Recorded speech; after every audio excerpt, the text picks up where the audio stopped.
네, 헌법재판소의 한덕수 국무총리 탄핵 소추 기각과 관련해 정치권의 후폭풍은 이어지고 있습니다. 여당은 정쟁용 탄핵 중단을 야당에 촉구했고 야당은 한덕수 대행에게 마은혁 헌법재판관 후보자 즉각 임명을 요구했습니다.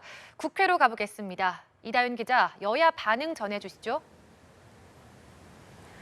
네, 국민의힘은 민주당이 추진한 탄핵안이 9전 9패를 기록했다며 맹공을 이어가고 있습니다.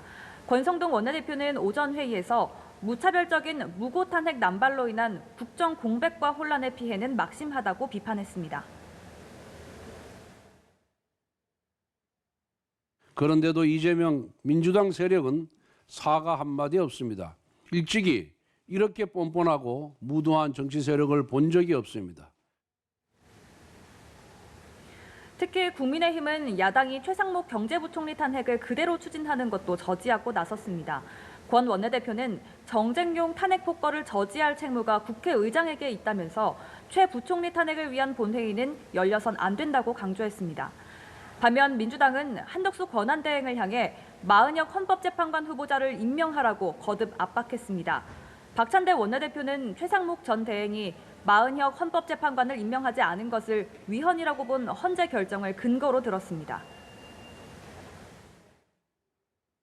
위헌 판단이 나온 지 오늘로 26일째라는 점을 감안하면 한덕수 총리가 즉시 마은혁 재판관을 임명하지 않으면 파면 사유에 해당한다는 뜻입니다.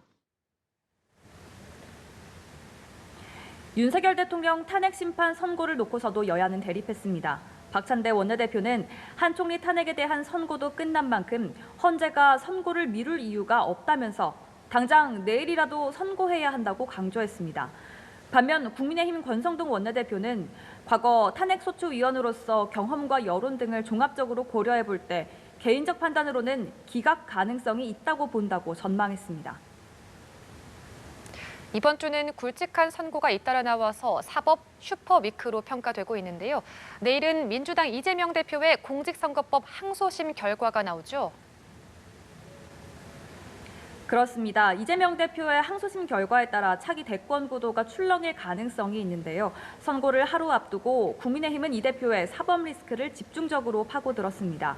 권성동 원내대표는 오전 회의에서 항소심에서도 피선거권 박탈형이 예상된다면서 민주당 역시 항소심 판결이 이재명 대표의 정치 생명과 직결될 것이라는 예상을 하고 있다고 말했습니다. 그러면서 민주당이 항소심 판결에 불복하고 내부의 비명 세력을 억누르기 위해 선제적으로 극단적인 장외투쟁에 돌입한 것이라고 주장했습니다.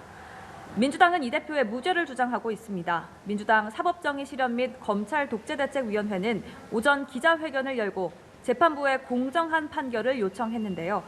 이 자리에서 이재명 대표는 명백한 무죄라며 이 사건의 본질은 증거를 조작하고 억지 기소한 이재명 죽이기라고 주장했습니다. 다만 이 대표가 지난해 11월 1심에서 당선 무효형에 해당하는 징역 1년에 집행유예 2년을 선고받았던 만큼 내부적으로는 긴장감도 감도는 분위기입니다. 만약 2심에서도 당선 무효형이 나오고 대법원에서 확정될 경우에는 10년간 피선거권이 박탈돼 대통령 선거에 출마할 수 없게 됩니다. 지금까지 국회에서 전해드렸습니다.